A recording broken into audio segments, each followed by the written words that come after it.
2 দিন আগে interview letter দিয়ে তারপর 2 দিন পরে ইন্টারভিউ ডেট দিয়েছে। 7 দিন, 10 দিন, 15 দিন এরকম তো হিউজ আছেই। রিসেন্টলি ইউএস এমবাসি ঢাকা প্রচুর পরিমাণে ইমিগ্রেশন ভিসার ইন্টারভিউ লেটার ইস্যু করছে। আর এই ইন্টারভিউ লেটার হাতে পাওয়ার পরে ইমিগ্রেশন ভিসা প্রত্যাশীদের যেই একটা উৎফুল্ল হওয়ার কথা, সেই উৎফুল্ল না হয়ে অনেকেই হতাশার মধ্যে পড়ছে বা অনেকেই শঙ্কার মধ্যে পড়ছে। কারণ হচ্ছে খুব অল্প সময়ের ব্যবধানে এই ইন্টারভিউ লেটারগুলো ইস্যু হচ্ছে। এরকমও আমি ইন্টারভিউ লেটার হাতে পেয়েছি। তো এই সংক্ষিপ্ত সময়ে ইন্টারভিউ লেটার যদি আপনারা হাতে পান তাহলে আপনাদের কী করণীয় সেটাই আলোচনা করব আজকের এই ভিডিওতে। চলুন শুরু করা যাক। তার আগে বলে নিচ্ছি, যারা আমাদের চ্যানেলে নতুন বা আমাদের চ্যানেলটি এখনও সাবস্ক্রাইব করেননি, please hit the subscribe button. আর যারা অলরেডি সাবস্ক্রাইব করেছেন তাদেরকে অসংখ্য ধন্যবাদ।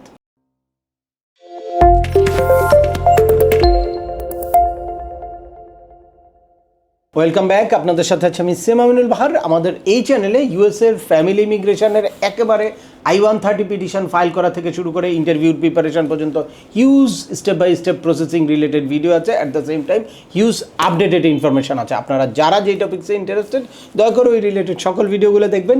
এরপর ছোটোখাটো প্রশ্ন থাকলে ভিডিওর নিচে কমেন্টস করবেন। আর তারপরেও একান্ত কোনো ব্যক্তিগত পরামর্শ বা আমাদের কোনো সার্ভিস নিতে চাইলে ডিসক্রিপশানে থাকা হোয়াটসঅ্যাপ নাম্বারে অ্যাপয়েন্টমেন্ট বুক করে সরাসরি যোগাযোগ করতে পারেন। অ্যাট দ্য সেম টাইম আমাদেরকে ইমেল করতে পারেন এবং আমাদের ইউটিউব, ফেসবুক বা ওয়েবসাইটগুলো ফলো করে সবসময় আমাদের সাথে যুক্ত থাকতে পারেন।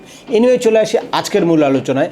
আপনারা যারা ইউএসের family immigration F1, F2A, F2B, F3 বা F4 category, even IR1, CR1 বা IR5 ক্যাটাগরিতে বিভিন্ন স্টেজে ওয়েট করছেন দীর্ঘদিন ধরে, তো তাদের ভিসাটা কিন্তু এখন পজ আছে, কিন্তু ভিসার প্রক্রিয়া সব কিছু চলমান আছে। অর্থাৎ I-130 পিটিশন আপনি ফাইল করতে পারবেন, এরপর ওইটা অ্যাপ্রুভ হলে দেন ন্যাশনাল ভিসা সেন্টারে আপনার কেসের ডকুমেন্ট আপলোড করতে পারবেন। ডকুমেন্ট কোয়ালিফাই হওয়ার পরে আপনি ইন্টারভিউতে অ্যাটেন্ড করতে পারবেন। সব কিছু প্রত্যেকটা প্রসেসে আপনাদের প্রক্রিয়াটা কিন্তু চালু আছে, কিন্তু জাস্ট শুধুমাত্র ফাইনাল স্টেজে গিয়ে ভিসা দেওয়াটা আপাতত বন্ধ আছে। আমরা আশা করছি খুব শীঘ্রই এটার এই জটিলতা কেটে যাবে। কিন্তু এখন প্রশ্ন হচ্ছে যে আপনারা যে ইন্টারভিউ লেটার পাচ্ছেন, এর আগে ইন্টারভিউ লেটার পাওয়া যেত হচ্ছে 2 মাস আগে। অর্থাৎ যদি আপনার এই ফেব্রুয়ারিতে ইন্টারভিউ ডেট হতো, এটা ডিসেম্বরে এই ইন্টারভিউ লেটারটা ইস্যু করতো। বাট এখন 7 দিন, 10 দিন, 4 দিন, 5 দিন, ইভেন মানে 2 দিনও এরকম সময় রেখেও ইন্টারভিউ লেটার ইস্যু করছে। অনেকের চাইল্ডের এইজ আউটের কারণে কেসটা অটো এক্সপারাইট হয়ে যাচ্ছে, এক্সপারাইট হয়ে তারপর একটা ইন্টারভিউ লেটার ইস্যু করছে। তো সেক্ষেত্রেও খুব অল্প সময় দিচ্ছে। আবার দেখা যায় যে কেউ মেডিকেল ইস্যু বা চাইল্ডের এইজ আউটের ইস্যুতে নিজেরা এক্সপারাইট রিকোয়েস্ট পাঠিয়েছে, সেখান থেকে এক্সপারাইট রিকোয়েস্টটা অ্যাকসেপ্ট করে তারপর US embassy Dhaka interview letter দিয়েছে। এটাও খুব অল্প সময়ে ইন্টারভিউ লেটার দিয়েছে। আর রেগুলার যেই ইন্টারভিউ লেটারটা সেটাও দেখা যায় যে 15 দিন সময় দিচ্ছে। তো অনেকেই হতাশ হচ্ছে যে আমরা তো মানে এর আগে যেই গাইডলাইন আছে যে অ্যাটলিস্ট 3 উইকস আগে মেডিকেল করতে হবে বা আমাদের বিভিন্ন প্রিপারেশান থাকে, পুলিশ ক্লিয়ারেন্স বা বার্থ সার্টিফিকেট করতে হয়, পাসপোর্টের নানান রকম জটিলতা থাকে, আমরা কিভাবে এত অল্প সময়ে ইন্টারভিউ দিব। তো আপনাদেরকে বলছি, আপনাদের হতাশ হওয়ার কোনো কারণ নাই। যদি খুব অল্প সময়ে আপনার ইন্টারভিউ লেটার চলে আসে তাহলে আপনাদের জাস্ট মেডিকেলটা করে আপনি ইন্টারভিউতে অ্যাটেন্ড করবেন। এক্ষেত্রে যদি কোনো কিছু মিসম্যাচ থাকে ডকুমেন্ট, মানে খুব বড় ধরনের কোনো প্রবলেম না থাকে, তাহলে আপনারা ইন্টারভিউটা দেওয়ার চেষ্টা করবেন টাইমলি। আর যদি এরকম হয় যে আপনার মানে কিছু ডকুমেন্ট মিসম্যাচ আছে বা একটার সাথে আরেকটার ইনফরমেশান মিলে না, ওইগুলা কারেকশান করার ব্যাপার আছে, তাহলে আপনি সময় নিতে পারেন। বাট যদি আপনার I-130, আপনার বার্থ সার্টিফিকেট, ম্যারেজ সার্টিফিকেট, নিকানামা, পাসপোর্ট, NID এগুলো সবগুলো নাম ঠিক থাকে, father's name, mother's name, date of birth এগুলো সব ঠিক থাকে, বড় ধরনের কোনো মানে অসামঞ্জস্য না থাকে, তাহলে আপনারা ইন্টারভিউতে অ্যাটেন্ড করবেন। এখন আসি যে মেডিকেলের ইস্যুটা প্রথমেই আমি ক্লিয়ার করব। যে মেডিকেল আগে যে 3 সপ্তাহ আগে আপনাদের মেডিকেল করতে হতো, তো এখন যদি সময় কম থাকে তাহলে আপনি মেডিকেল করে ফেলবেন। যেহেতু এখনই ভিসাটা ইস্যু করছে না, সুতরাং ইউএস এমবাসিও বুঝতে পারছে যে আপনি যদি মেডিকেল করে আসেন তারপর যদি একটা সময় নিয়ে রিপোর্টটা তাদের কাছে আসে তাতে কোনো রকম কোনো প্রবলেম নাই। দ্যাটস মিন এই মেডিকেল ইস্যু নিয়ে আপনাদের হতাশ হওয়ার কোনো কারণ নাই। যদি ইন্টারভিউর একদিন আগেও আপনি ইন্টারভিউ লেটার পান, একদিন আগেও আপনি মেডিকেলটা করে দেন আপনি যান, তাতেও কোনো রকম কোনো সমস্যা নেই। কারণ এখনই যেহেতু আপনাকে ভিসা দিচ্ছে না, পরবর্তীতে যখনই মেডিকেলের রিপোর্টটা যাবে ওইটা আপডেট করে ওরা রেখে দিবে, আর যখনই পজ উইথড্র হবে তখন আপনাকে লেটার দিয়ে বা মেইল দিয়ে পাসপোর্ট জমা দিতে বলবে। এর বাইরে অনেকের পুলিশ ক্লিয়ারেন্স করা থাকে না বা বার্থ সার্টিফিকেটটা আপডেটেড থাকে না। চেষ্টা করবেন আপনারা সব কিছুই, যাদের সম্ভাব্য ডেটগুলা কাছাকাছি আছে বা কাছাকাছি সময় আপনাদের ইন্টারভিউ ডেট পাওয়ার সুযোগ আছে, সেক্ষেত্রে আপনারা আগের থেকে এই প্রিপারেশানগুলো নিয়ে রাখবেন। আর একান্ত যদি সেই প্রিপারেশান না থাকে, আপনার পুলিশ ক্লিয়ারেন্স করতে হবে বা বার্থ সার্টিফিকেট আপডেটেড করতে হবে, তাহলে আপনারা সেটা ছাড়াই ইন্টারভিউতে অ্যাটেন্ড করবেন। যখন তারা ওই নোটিশগুলো দিয়ে দিবে যে আপনার এই ডকুমেন্ট মিসিং আছে, ওই ডকুমেন্টগুলো পরবর্তীতে আপনারা দিয়ে দিবেন, বা আপনারা বলবেন যে এটা আমাকে আপডেট করা হয় নাই বা এটা পুরানোটা আমার কাছে আছে, নতুনটা আপডেট করতে সময় লাগবে, যেহেতু আমার হাতে সময় ছিল না, দ্যাটস ওয়াই আমি ওটা করতে পারি নাই। তখন তারা ওইটা আপনাকে একটা টিক চিহ্ন দিয়ে দিবে যে ওই ডকুমেন্টটা সাবমিট করতে বা বিএফএসে জমা দিতে। যখনই আপনি জমা দিয়ে রাখবেন, পরবর্তীতে যখন ওইটা ওরা আপডেটেড করে রাখবে এবং যখন পজ উইথড্র হবে তখন আপনাকে পাসপোর্ট জমা দেওয়ার জন্য মেইল দিবে। দ্যাটস ওয়াই আপনারা শর্ট টাইমে ইন্টারভিউ লেটার পেলে হতাশ হওয়ার কোনো কারণ নেই। আপনারা সবাই একটু ভিসা বুলেটিনটা চেক করবেন এবং ডিকিউ কখন থাকলে আপনাদের ইন্টারভিউর কল আসতে পারে।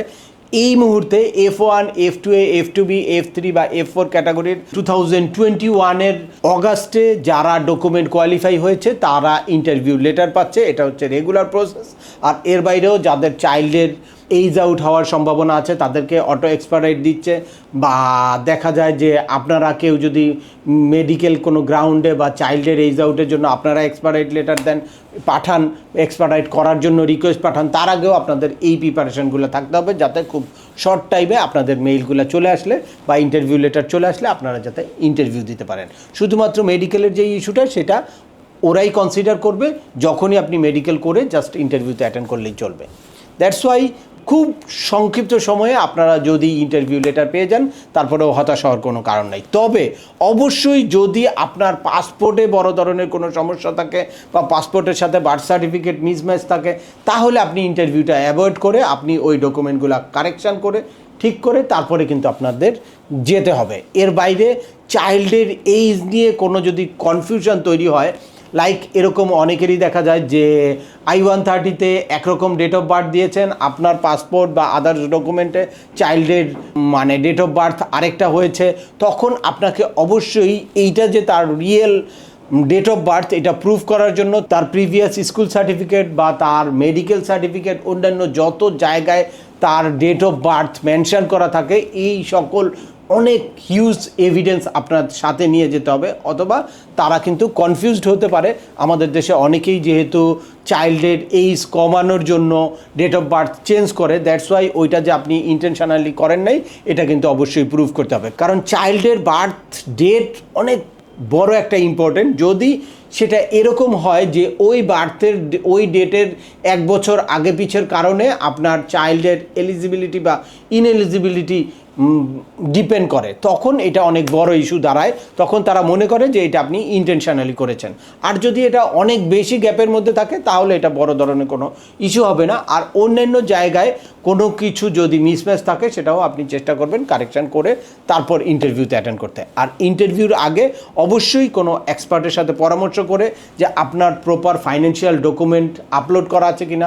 অনেকেই দেখা যায় যে প্রপার ডকুমেন্ট আপলোড করা ছাড়া ইন্টারভিউতে চলে যায়। তো যদিও এখন ডিরেক্টলি ভিসা দিচ্ছে না, তারপরেও আপনি যত বেশি প্রিপেয়ার হয়ে ইন্টারভিউ দিতে যাবেন তত একবারে আপনার কেসটা আপডেটেড হয়ে থাকবে।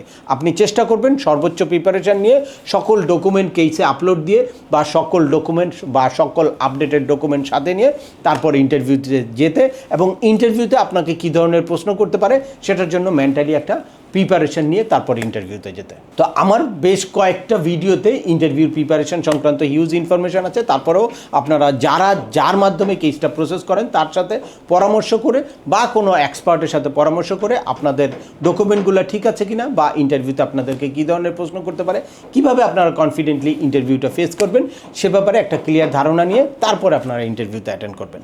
তো আজকের ভিডিওটি আর দীর্ঘায়িত করছি না, আশা করি এই ভিডিও থেকে আপনারা রিসেন্টলি ইন্টারভিউ ডেট খুব অল্প সময়ে পেলে কি করণীয় সে ব্যাপারে একদম ক্লিয়ার একটা ধারণা পেয়েছেন। তারপরেও আপনাদের যদি এই সংক্রান্ত কোনো রকম কোনো প্রশ্ন থাকে অবশ্যই আমাকে কমেন্টস করে জানাবেন। আর ভিডিওটি ভালো লাগলে বা তথ্যবহুল মনে হলে লাইক দিয়ে আপনার বন্ধুদের মাঝে শেয়ার করে দিবেন যাদের এই ইনফরমেশনগুলো অত্যন্ত প্রয়োজন। আবার দেখা হবে নতুন কোনো গুরুত্বপূর্ণ টপিকস নিয়ে। সে পর্যন্ত সবাই ভালো থাকবেন, সুস্থ থাকবেন এবং আমাদের চ্যানেলের সাথেই থাকবেন। আল্লাহ হাফেজ।